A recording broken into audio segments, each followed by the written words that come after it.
Yan mga kabisyo, nasa lansangan na naman kami. Ikot kami. Papunta naman kami ngayon ng Tetabayashi.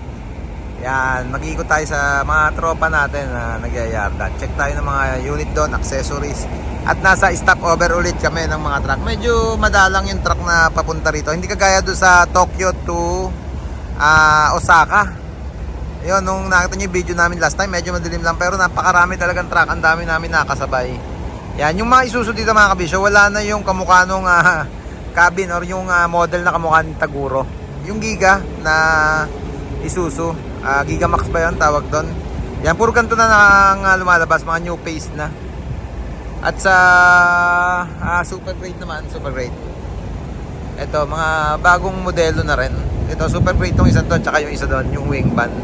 Ayan o, 6R20, siguro kung hindi ko kakamali, 6R30.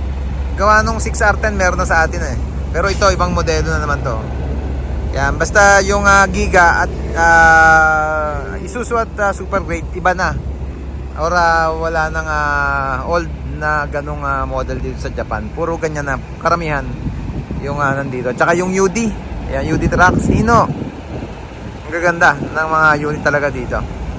Yan mga kabisyo, at hanggang dito lang muna. Papunta kami ng Tetabayashi. Update lang namin kayo pag nando na kami. Nga pala, yung nakakamusta sa amin, mga, syempre family namin, mga kaibigan dyan. Yung warning kanina, nakita nyo sa post, yung tsunami warning alert. Malayo-layo naman kami dun sa coastline. Kahapon, malapit kami doon. Nag-ikot kami sa yarda sa